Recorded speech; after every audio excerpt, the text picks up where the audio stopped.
Hello, मैं आपसे GTTI Gulberg 96H Lahore से मुखातिब हूँ।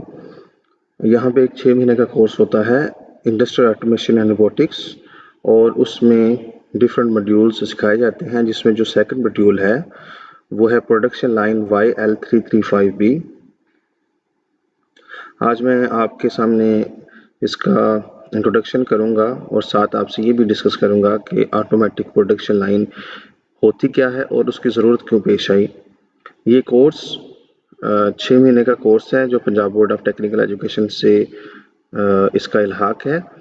तो अगर आपने सर्टिफिकेट किया हुआ है या DA किया हुआ है या आपकी इंजीनियरिंग है, इनमें से किसी भी फील्ड में electrician, electrical, electronics, mechatronics, instrumentation, तो आप जो है इस कोर्स में एडमिशन ले सकते हैं। ये course basics to middle level पे किया जाता है, और इसकी जो यहाँ पे अगर आपका इंटरेस्ट है और आपकी लर्निंग है तो आप बिल्कुल थोड़ी क्वालिफिकेशन के साथ भी इसको समझ सकते हैं।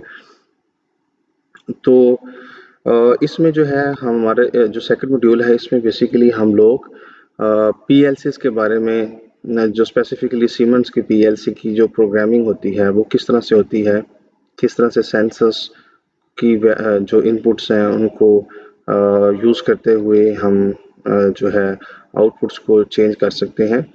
तो ये सारी की सारी बातें जो है इस कोर्स में करवाई जाती हैं। तो अगर आपका इंटरेस्ट है और आप बेशक आपकी क्वालिफिकेशन कम है लेकिन आपका शौक जो है PLC को सीखना है, तो इस कोर्स को लाजमी सब्सक्राइब करें। तो शुरू करते हैं कि तो ये मेरी आज की आउटलाइन है। इसमें जो मैं बातें डिस्कस करूँगा, एक तो आपके सामने डिस्कस करूँगा कि प्रोडक्शन लाइन की थोड़ी सी हिस्ट्री और इसकी ज़रूरत क्यों पेश आती है, और अगर आप इसमें एक्सपर्टीज़ करते हैं तो आप जो है वो कहाँ पे जॉब के लिए कोशिश कर सकते हैं। और उसके बाद जो है यहाँ पे जो ट्रेनर है YL335B, इसके डिफरेंट पार्ट्स के बारे में डिस्कस करेंगे। सो बेसिकली प्रोडक्शन लाइन होती क्या है। प्रोडक्शन लाइन में हमारे पास जो है फाइनली हमने एक फिनिश्ड आर्टिकल तैयार करना होता है जो कि सीक्वेंशियल ऑपरेशंस से गुजरता हुआ जो है फाइनल जो है डिफाइनिंग प्रोसेस की तरफ उसको लेके जाता है। सो ये जो है एक बेसिकली काम को आसान करने का और उसकी स्पीड को बढ़ाने का एक बेहतरीन तरीकाकार सोचा गया। ये एक इंडस्ट्री के अंदर प्रोडक्शन लाइन की एग्जाम्पल आपको दिखाई गई है। सो ये इसकी थोड़ी सी हिस्ट्री के बारे में डिस्कशन कर लेते हैं कि पहले जो होता था कि प्रोडक्शन जो होती थी वो डिस्ट्रीब्यूट होती थी अक्रॉस डिफरेंट सिटीज़। फिर रिचर्ड आर्कराइट ने एक कॉन्सेप्ट दिया कि आप जो है ये जो प्रोडक्शन है इसको को लोकेशन पे ले जाएं, कि ऐसी प्रोडक्शन के लिए जो है आप आउट ऑफ सिटी ना जाना पड़े, एक ही सिटी के अंदर, और कोशिश करें कि उसके पास पास जो है करीब करीब एक दूसरे के लोकेशन के को लोकेशन जो है कॉन्सेप्ट दिया कि ये जो है इसको यूज़ किया जाए, और इसको फिर कार्टन मिल्स पे यूज़ किया गया। उसके बाद जो है फिर एली विटनी ने जो है इसका कॉन्सेप्ट दिया कि आप जो है एक असेंबली लाइन जो है बनाएं, और इसको जो है प्रैक्टिकली फोर्ड मोटर कंपनी ने 1913 में इम्प्लीमेंट किया।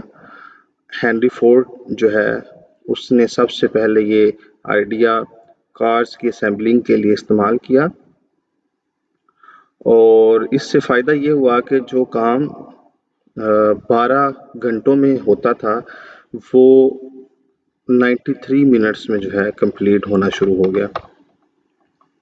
सो अगर आप प्रोडक्शन लाइन के ये ट्रेनिंग कर लेते हैं तो आप किस किस फील्ड में जो है आप इन्वॉल्व हो सकते हैं। सो ये सारी की सारी हैं कि जहाँ पे डिटेक्शन का कॉन्सेप्ट हो, न्यूमेटिक टेक्नोलॉजी इन्वॉल्व हो, या प्रोग्रामिंग हो PLC की, या PLC की नेटवर्किंग हो, या इलेक्ट्रॉनिक कंट्रोल हो, या मोटर की स्पीड कंट्रोल के लिए वीएफटीज हों, मोटर को चलाने के लिए, स्टेपर मोटर को चलाने के लिए जैसे मोटर ड्राइवर्स होते हैं। ऑटोमेशन कंट्रोल टेक्नोलॉजी में भी आप जा सकते हैं, या इंस्टॉलेशन या टेस्टिंग जो मैकेनिकल सिस्टम की है उसमें भी जा सकते हैं, और फॉल्ट को ट्रबल शूट करने के लिए भी अपने आप को जो है उसको इन्वॉल्व कर सकते हैं। सो यहाँ पे जो YL335P ट्रेनर है, इसके डिफरेंट पार्ट्स हैं। सबसे पहला जो पार्ट है वो है फीडिंग यूनिट, फिर processing unit, assembling unit, sorting unit, और उसके बाद डिलीवरी यूनिट। ये उसकी ओवरऑल तस्वीर आपको दिखाई गई है। सो बेसिकली ये आपके पास फीडिंग यूनिट है, प्रोसेसिंग यूनिट है ये वाला, असेंबलिंग यूनिट है, सॉर्टिंग यूनिट है, और ये आपके पास HMI है। तो इसमें बेसिकली प्रोसेस ये होता है कि यहाँ पे सबसे पहले फीडिंग यूनिट में फीड कंप्लीट करके यहाँ पे जो है फीड जो यहाँ पे प्लेस की जाती है, और ये जो ट्रांसफ़र यूनिट होता है ये इसको पकड़ता है और इसको ले जाके यहाँ पे प्लेस करता है, और इसकी फिर प्रोसेसिंग होती है पीस की, वर्क पीस की, और उसके बाद प्रोसेसिंग के बाद इसको यहाँ पे लाया जाता है, ट्रांसफ़र यूनिट लेके आता है, और इसकी कैपिंग होती है, और उसके बाद जो है फिर इसको फाइनली सॉर्टिंग यूनिट में प्लेस किया जाता है, जहाँ पे जो है ये इनकोडर लगा हुआ है, और ये फोटोइलेक्ट्रिक सेंसर है, और यहाँ पे ये फाइबर ऑप्टिकल सेंसर्स यूज़ होते हैं। तो जैसे इसको प्लेस किया जाता है तो ये जो है on the basis of their capping, colour of capping, ये डिफरेंट स्लॉट्स में इसको प्लेस कर देता है। तो ये HMI है, यहाँ पे आप जो है ओवरऑल प्रोडक्शन लाइन का जो स्टेटस है वो मालूम कर सकते हैं।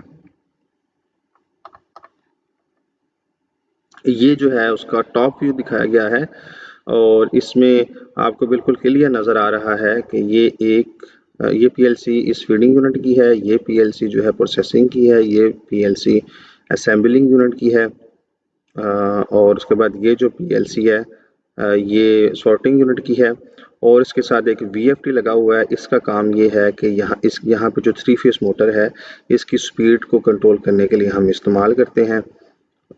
इसको डिफरेंट पल्सेस जो है उनकी जब इस इनकोडर के थ्रू PLC को मिलती हैं तो उसके अकॉर्डिंगली जो है ना इसको सिग्नल मिले, ताकि ये स्पेसिफिक इस कन्वेयर बेल्ट की मूवमेंट हो जो कि इस मोटर के साथ अटैच है।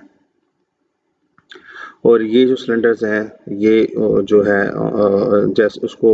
जैसे डिसीजन हो जाता है कि इसकी कैपिंग जो कि ये फाइबर ऑप्टिकल सेंसर जो है ये बताते हैं, तो ये उस कलर की बुनियाद पे जो है इनमें से कोई जो सिलेंडर है वो उसको पुश करता है। So basically